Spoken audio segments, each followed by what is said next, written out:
ตั้งแต่ปี 2024 จนถึงปัจจุบันเนาะความสัมพันธ์ทางการค้าระหว่างลาวกับสหรัฐอเมริกาเปลี่ยนไปดังนี้ตั้งแต่ปี 2024 ดุลการค้าโดยรวมของสหรัฐอเมริกาและลาวอยู่ที่ 844 ล้านดอลลาร์สหรัฐและดุลการค้าสหรัฐกับลาวก็คือลาวเกินดุลอยู่ที่ 762.9 ล้านดอลลาร์สหรัฐ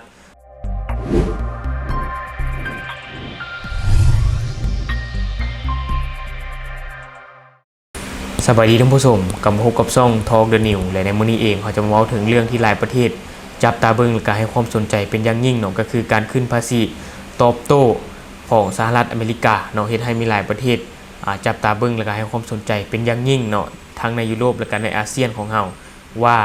ผู้นำสหรัฐอเมริกาจะขึ้นภาษีตอบโต้หลายปานใดและในเมื่อวันที่2เมษายนที่ผ่านมาเนาะตามเวลาท้องถิ่นผู้นำสหรัฐอเมริกาหรือว่าประธานาธิบดีโดนัลด์ทรัมป์เนาะได้ประกาศภาษีตอบโต้กับประเทศคู่ค้าไปแล้วแล้วก็เฮ็ดให้มีหลายประเทศตกใจเนาะเพราะบ่คิดว่ามันสิขึ้นมาหลายปานนี้หลักๆก็คือประเทศอาเซียนของเราที่ถูกเก็บภาษีนำเข้าสูงสุดเนาะสูงกว่ายุโรปและในมื้อนี้เราจะพามาเบิ่งว่ามีประเทศใดแน่ที่ถูกเก็บภาษีสูงสุดในอาเซียนของเราและอันดับแรกเลยเนาะก็คือประเทศกัมพูชาที่ถูกเก็บภาษีนำเข้าอยู่ที่ 49%เนาะและเป็นอันดับ1ของโลกที่ถูกเก็บภาษีสูงสุดความหมายก็คือถ้าว่าประเทศกัมพูชาอยากส่งสินค้าไปสหรัฐอเมริกาต้องจ่ายภาษีนำเข้าอยู่ที่ 49% เป็นอันดับ1ของโลกเนาะและต่อมาก็คือประเทศลาวเป็นอันดับ2ของโลกอยู่ที่ 48% ความหมายก็คือกันถ้าว่าลาวอยากส่งสินค้าไปหาสหรัฐอเมริกาต้องจ่ายภาษีนำเข้าอยู่ที่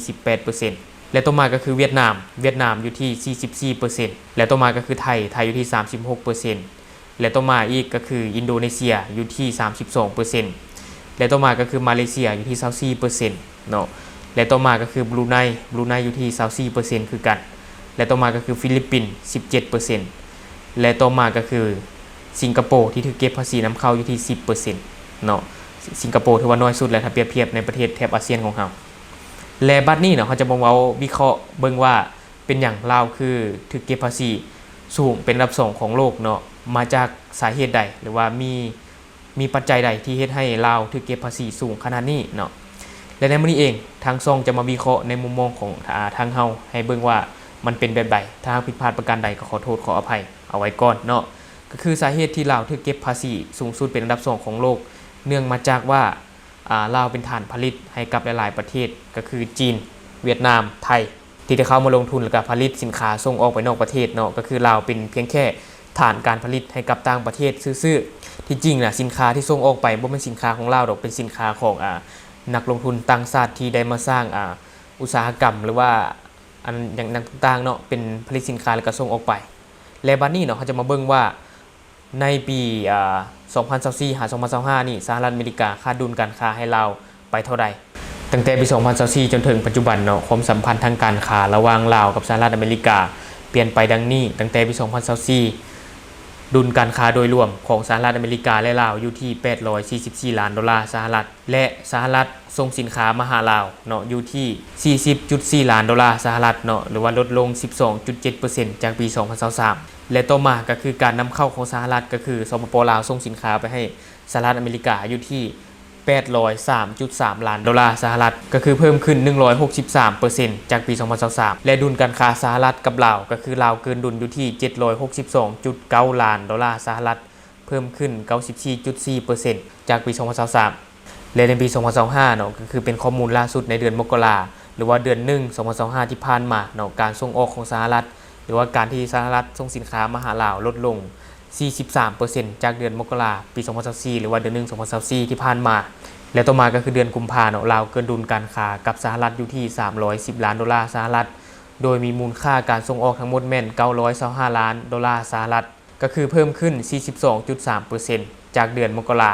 ขณะที่การนำเข้ามีมูลค่าเพียงแต่615ล้านดอลลาร์สหรัฐเนาะลดลง 12.9% จากเดือนมกราคมหรือว่าเดือน1และต่อมาก็คือเดือนเมษายน 2025นี่เนาะที่ทางสหรัฐอเมริกาได้กำหนดภาษีศุลกากรใหม่เนาะสำหรับการนำเข้าสินค้าจากหลายประเทศในนั้นก็รวมถึงลาวและก็ไทยและก็เวียดนามจีนเนาะหลายๆประเทศเลยแหละแน่นอนเนาะการที่สหรัฐอเมริกาเฮ็ดแบบนี้เนาะผลกระทบที่จะตามมาก็คือการส่งสินค้าของประเทศเฮานี่เนาะประเทศลาวนี่นะการส่งสินค้าของประเทศลาวไปยังสหรัฐอเมริกามันก็จะให้มันยากขึ้นเนาะและก็การเปลี่ยนแปลงนโยบาย การค้าของสหรัฐอเมริกาก็อาจจะส่งผลกระทบการค้าระหว่างประเทศในหลายประเทศเลยแหละที่จะได้รับผลกระทบนี้และบัดนี้เนาะเราจะมาเบิ่งว่าหลังจากที่ผู้นำสหรัฐอเมริกาหรือว่าประธานาธิบดีโดนัลด์ทรัมป์เนาะได้ขึ้นภาษีนำเข้าจากลาวแล้วเราจะได้รับผลกระทบอย่างใดแน่นอนก็คือเขากล่าวไปข้างเทิงสิ่งแรกเลยที่เราจะได้รับผลกระทบก็คือเฮ็ดให้การส่งสินค้าจากลาวไปยังสหรัฐอเมริกาเนี่ยนะมันยากขึ้นและก็จะเฮ็ดให้มีผลกระทบต่อการค้าระหว่างประเทศเนาะอันนี้คือสิ่งที่จะตามมาแน่ๆเลยและต่อมาก็คือเฮ็ดให้เศรษฐกิจของลาวชะลอตัวเนาะบอกว่าหลายประเทศเลยเฮ็ดให้เศรษฐกิจชะลอตัวก็คือเติบโตช้าและต่อมาก็เฮ็ดให้นักลงทุนในนิคมอุตสาหกรรมต่างๆในลาวนี่นะเนาะเพราะว่าในลาวนี่ส่วนหลายเป็นฐานการผลิตของหลายๆประเทศทั้งในไทยแล้วก็จีนแล้วก็เวียดนามเนาะที่ได้มาลงทุนผลิตสินค้าอยู่ในลาวหรือว่ามาตั้งนิคมอุตสาหกรรมต่างๆอยู่ในลาวแล้วผลิตสินค้าแล้วส่งออกไปต่างประเทศเนาะอย่างเช่นสหรัฐอเมริกาเป็นทายแห่งสำคัญที่เราจะส่งสินค้าไปแต่ว่าในปัจจุบันก็คือทางสหรัฐอเมริกาได้ขึ้นภาษีตอบโต้ให้กับลาวแล้วนี่ก็คือลาวเจออุปสรรคเนาะและผลที่จะตามมาก็คือเฮ็ดให้นักลงทุนต่างๆที่ได้มาลงทุนในลาวนะเขาก็จะย้ายฐานการผลิตไปสู่ประเทศอื่นเนาะประเทศที่มีภาษีต่ำๆเนาะที่บ่ได้ถูกภาษีหลายๆคือลาวเนาะเพราะว่าลาวถูกเก็บภาษีอยู่ที่ 48% นี่ก็ถือว่าหลายพอสมควรเลยเนาะและผลที่จะตามมาอีกก็คือถ้าหากว่านิคมอุตสาหกรรมหรือว่าเขตเศรษฐกิจพิเศษต่างๆเนาะที่นักลงทุนต่างชาติได้มาลงทุนในลาวถ้าหากว่าเขาเจ้าย้ายการผลิตไปแท้เนาะย้ายฐานการผลิตไปแท้แน่นอนผลที่จะตามมาก็คือประเทศลาวจะต้องเจอกับปัญหาคนวางงานหลายขึ้นเพราะว่าจะบ่มีการจ้างงานดิถ้าหากว่านิคมอุตสาหกรรมต่างๆยกย้ายออกไปและนี่ก็เป็นเพียงการคาดคะเนหรือว่าการวิเคราะห์ของทางซ่องเฮาเองเนาะที่หลังจากประธานาธิบดีโดนัลด์ทรัมป์ได้ขึ้นภาษีนำเข้า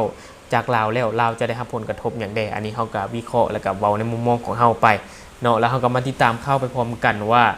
รัฐบาลลาวจะมีการเจรจากับรัฐบาลของสหรัฐอเมริกาได้แนวใดให้มันเท่าเทียมกันและบางทีเนาะภาษีอาจจะลดลงก็เป็นไปได้อันนี้เฮาก็ติดตามเข้าไปพร้อมๆกันและทั้งหมดก็คือสิ่งที่เฮาอยากจะนำเสนอในมื้อนี้เนาะสำหรับท่านใดที่เบิ่งคลิปเฮาแล้วรู้สึกว่าคลิปของเฮามีสาระหรือว่ามีประโยชน์หรือข้อมูลผิดพลาดประการใดอันนี้ก็ต้องขอโทษขออภัยเนาะและก่อนอื่นหมดเลยสำหรับท่านใดที่คิดว่าคลิปของเฮามีสาระและก็มีประโยชน์ก็อย่าลืมกดติดตามช่อง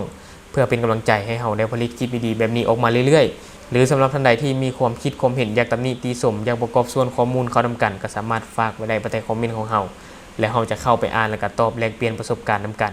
อย่าลืมกดติดตามช่องเพื่อเป็นกำลังใจให้กันเด้อขอขอบใจ